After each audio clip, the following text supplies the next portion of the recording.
योजना में हो रही देरी, घपलेबाजी को भांपते हुए पूर्व बीडीए अध्यक्ष ध्रुव नारायण सिंह ने 7 अक्टूबर 2006 को एक पत्र आवास एवं पर्यावरण मंत्री जयंत मलैया को लिखा था, जिसमें लिखा गया कि विकास योजनाओं को संचालित करने के लिए बड़े पैमाने पर जमीनों के अधिग्रहण की जरूरत है, लेकिन जमीन अधिग्रहण के मामले न्यायालय में विचाराधीन होने के कारण योजनाओं में देरी हो सकती है।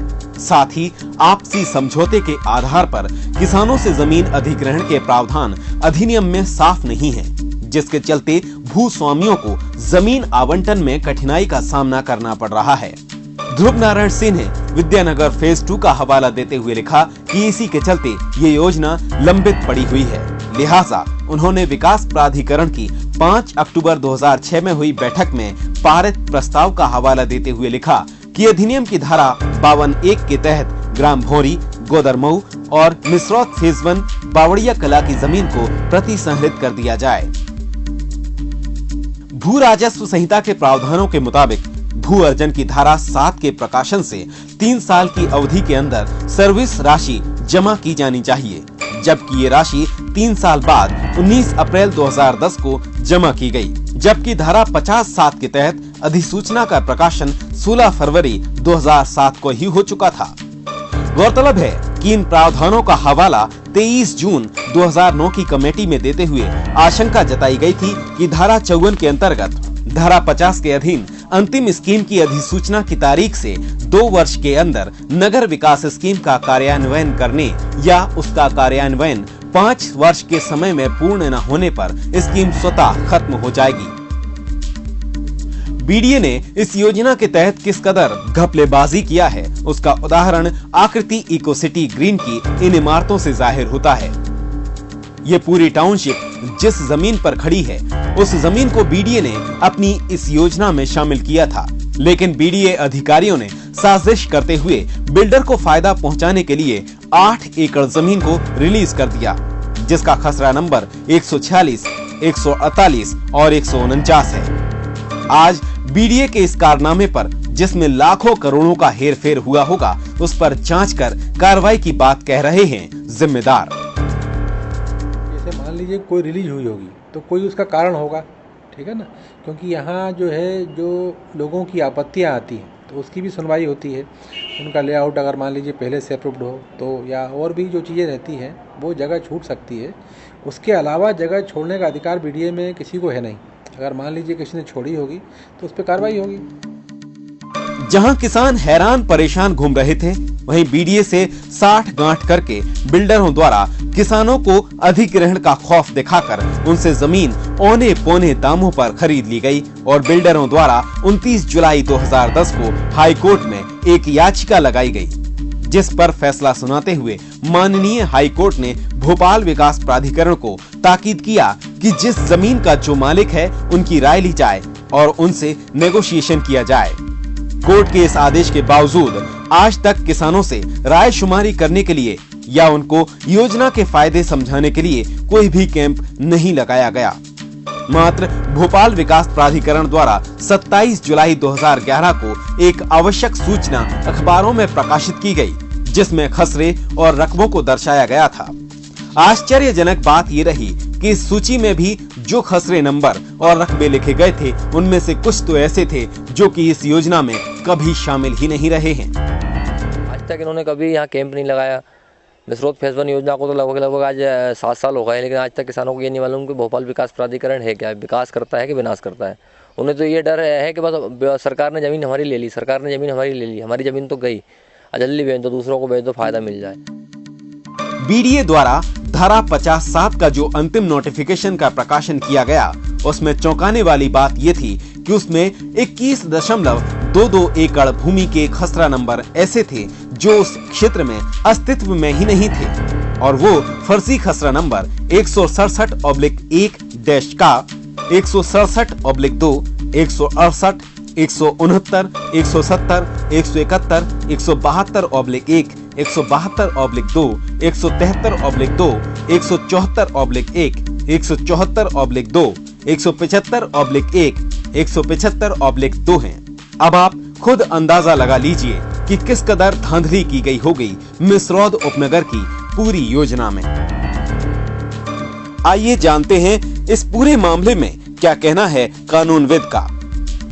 50 उपधारा 7 ग्राम निवेश अधिनियम के अंतर्गत जिन खसरा नंबरों का नोटिफिकेशन में समावेश किया गया है और यदि उनमें से कुछ नंबर ऐसे हैं या तो जिनको दो बार छाप दिया गया है या जिन खसरा नंबरों का अस्तित्व नहीं है या उनमें से कुछ खसरा नंबर कुछ सोसाइटियों द्वारा उन्नत करके प्लॉट उन्नत करके बेच दिए गए हैं, तो वैसी स्थिति में विकास प्राधिकरण उनकी उन्नत की जाने वाली मेसरूद उपनगर की योजना को कैसे क्रियान्वित करेगा, ये थोड़ा सा एक संदेहास्पद प्रश्न है। सीमांकन के बाहर के भी कुछ खसरा नंबरों को उन्होंने पब्लिश कर दिया, तो उसके लिए आप क्या कहेंगे? तो सीमांकन यदि उन्होंने अपना प्लान बनाया और प्लान बनाने के बाद में उसको पब्लिश किया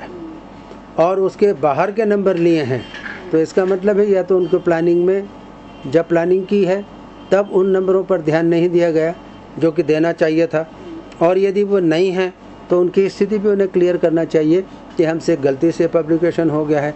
अब यदि ये कहते हैं तो इसका मतलब है कि नोटिफिकेशन पूर्ण रूपेण प्रभावशील नहीं है बल्कि डिफेक्टिव है। कई खसरा नंबर ऐसे हैं जो फेज 1 में भी है और फेज 2 में भी। उन्हें चाहिए कि क्या फेज 2 में उन खसरा नंबरों की भूमिका को उन्नत किया जाएगा या फेज 1 में ही किया जाएगा, और यदि फेज 1 में पहले समावेश कर लिया गया है तो दोबारा फेज 2 में उनको लेने का कोई औचित्य नहीं है। इससे भी पब्लिक में भ्रांतियाँ पैदा होंगी। मध्य प्रदेश माननीय मध्य प्रदेश उच्च न्यायालय ने ये स्पष्ट निर्देश दिए गए हैं कि जो टाइम इनको विकास प्राधिकरण को दिया गया है 1 साल का, उस 1 साल में इन सबसे उनका जॉइंट पार्टिसिपेशन का की स्वीकृति लेकर के ही की जाए, तो वो समय 1 साल का निश्चित तौर पर शुरू होगा 15/7/2011 से 14/7/2012 तक का विकास प्राधिकरण के पास समय है। इसमें जॉइंट पार्टिसिपेशन के लिए जिन जिन किसानों की भूमि ली जा रही हैं उनसे उन जॉइंट पार्टिसिपेशन के लिए उनकी स्वीकृति लेंगे और उस स्वीकृति के बाद ही ये योजना क्रियान्वित होगी, और क्रियान्वयन का जो आधार है वो जॉइंट पार्टिसिपेशन से ही है। माननीय मध्य प्रदेश उच्च न्यायालय ने कहा कि इसको बीडीए एक्वायर नहीं करेगी, जॉइंट पार्टिसिपेशन के साथ ही उन्नत करेगी। आकृति ग्रीन के खसरा नंबर है 148, 149 और 145, लेकिन उसके बाद अब जो 27/11 को इन्होंने अभी जुलाई में जो निकाला है उसमें उनको, यदि आपने योजना बनाई है सर्वे खसरा नंबरों को देते हुए और उसके बाद कुछ लोगों को आप एनओसी दे देते हैं और कुछ दूसरे लोग आते हैं तो उनको नहीं देते हैं, तो ये निश्चित तौर पर भेदभाव वाली नीति में सम्मिलित होगा।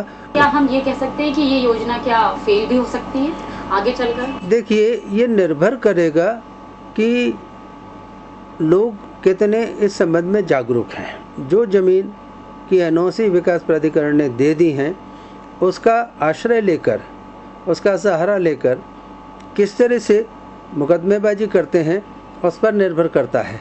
फर्ज कीजिए कि यदि किसानों ने इस आधार को लेकर के कई मुकदमे दायर किए या याचिकाएं माननीय मध्य प्रदेश उच्च न्यायालय में प्रस्तुत की, तो निश्चित तौर पर उनमें संभव है ये स्थगन माननीय मध्य प्रदेश उच्च न्यायालय दे दे, और जब स्थगन दे दें तो जब तक उन याचिकाओं का निर्णय नहीं होगा तब तक ये योजना निश्चित तौर पर लेट होगी। बावड़िया कला में कई किसान ऐसे हैं जो जमींदार थे और आज जमींदोज हो गए हैं। कोई मवेशी चरा रहा है तो कोई उन्हीं लोगों के यहाँ चौकीदारी कर रहा है जिनको जमीन बेची थी। आपकी कितनी जमीन थी? 2 एकड़। और कहाँ पर थी? वो रोहित नगर के भी, उसका नाम रोहित नगर हो गया। अब आजकल आप कर रहे हैं? कुछ नहीं, ढोर चला रहे सब, और अब अपने थोड़ी सी जमीन है कि वो से ले लेते हैं मुनाफे से, वो जमीन देख रहे हैं बस, बाकी ढोर बच्चे चरा रहे, बाकी और तो कोई काम नहीं। चौसर की एक बिसात महाभारत में मामा शकुनी ने बिछाई थी। ये है हमारी आज्ञाकारी सेना भांजे। इस खेल में हारने के बाद पांडवों को अपना राजपाट खोना पड़ा था। ठीक उसी तरह भोपाल विकास प्राधिकरण ने भी उसी खेल को अपने अंदाज में खेला है, जिसमें किसानों को अपनी जमीन गंवानी पड़ी है। पांडवों ने तो अपना राजपाट हासिल कर लिया था, लेकिन ये किसान चौसर का असली खेल खेलकर आज तक यही समझने की कोशिश कर रहे हैं कि आखिरकार बीडीए ने ऐसी कौन सी चाल चली जो इन्हें चारों खाने चित्त कर गई। कैमरामैन सचिन पाटीदार के साथ तरुण गुप्ता, बंसल न्यूज, भोपाल। देखा आपने किस तरह किसान अपने जीवन के बचे हुए वर्ष पेड़ के नीचे बैठकर चौसर और ताश खेलकर या फिर मवेशियों को चराकर अपनी आजीविका चलाने की कोशिश कर रहे हैं।